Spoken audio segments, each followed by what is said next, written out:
Watching Shannon Sharp and Skip Bayless. They sure got intense over Kyrie Irving.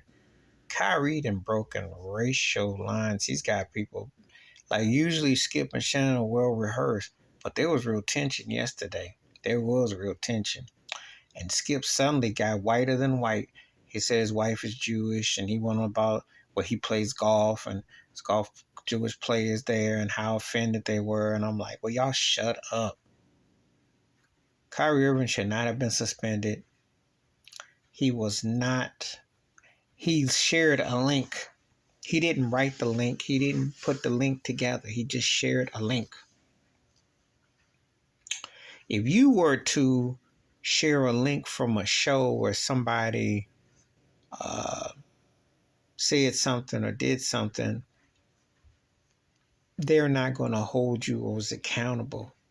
It's courtesies. But Shannon, who got backlash, she didn't face backlash. She faced backlash because he was tap dancing like so many of them were a week ago, and now they want to bet on Kyrie's wagon. You wonder what that's about. Well, Kyrie is a moneymaker for the NBA plantation. He's one of the most important players. Made a film, world champion, big time player, strong fan base, etc.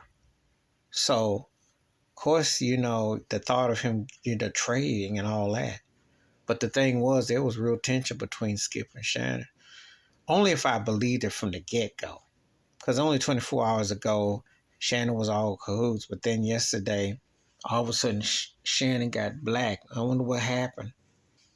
What happened? He faced the backlash because people were saying you look like you timing and tap dancing, which he was, which he has been. Skip Bayless had tolerating spurts. He's mainly entertainment. Let's get one thing straight about those shows. They're more about entertainment than they're about journalism. Journalism went out the window years ago. People don't write and can balance the two. And there are very few who can talk about racial entertainment and keep you engaged. The one person that come to mind was the late, great Ralph Wiley. Ralph Wiley was one of the few who could do it all.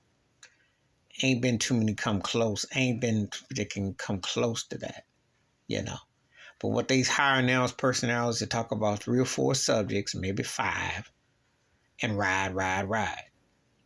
But see, the Kyrie Irving thing is going to break people across racial lines because if you're real black and you got a spine, you're not going to sit there and think the rules that this whack racist piece of trash Brooklyn Nets owner is implementing about he's got to basically cow and roll and to come back to the team.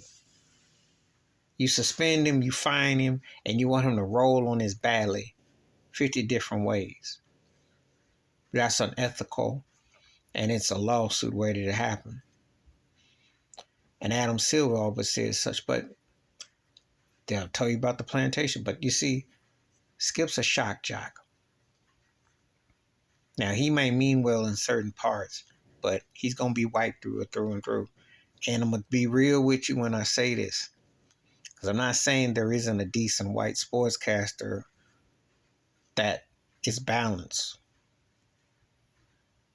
But are they?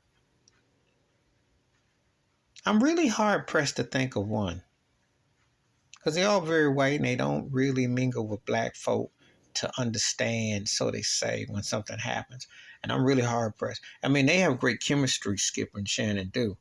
But I have not seen a white broadcaster that I could trust as much as far as Stevie Wonder could throw him in his sleep. And when I say that, I'm talking about where they understand black and white human reality. I'm really hard pressed. Now, seeing black folks have to initiate and engage, or some of them buffoon and clown, the buddy cop lethal weapon thing, I've seen that. But how many of these white sports co-hosts do you really think? You think, if you're going through your mind, they didn't say the N-word, they didn't make derogatory remarks on the low. How many do you really think understand or care about black folk beyond making a bag off of them? Because most of them, to me, come across as racist or beady-eyed. You can't trust them until proven otherwise.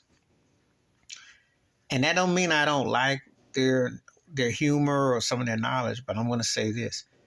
Till proven otherwise, I'm going to assume that 10 out of 9 of them are racist. Be tell proven otherwise. Because you're not going to see anyone come out and say, yeah, Kyrie shouldn't have been suspended. It may not have been ethical, what have you, but we've had white owners who've said far worse and darn far worse, and they haven't even got a slap on the wrist. And there have been white quarterbacks who come to the NFL who've been wearing blackface, done stuff. But you see, I just keep it what I see. Shannon and Skip is in black and white. That was black and white yesterday. It's going to be interesting how it plays out. But Shannon better be careful because Skip basically said, you be like LeBron and you insensitive. That's code word. Check yourself. I got you hooked up, you country Bama. You better be on your P's and Q's because the good old boy is watching you. And I'm just calling it like I see it. I don't trust none of them. And white hosts make their money off of black faces and black athletes. Just keep it 100. There ain't no white athlete. You can make a case with Brady, but white athletes ain't going to generate the same buzz as black. That's just a fact. Just a fact. Especially when they can sell controversy or sell them in a bigger picture. Think about it. Please hit like, subscribe, welcome thoughts and comments, and I do respond. And please share the video if you want to. Wash your hands, keep your mind clear, watch out for another. And Shannon got to get back on code. Because Skip checked him, and now you see what the real could be like.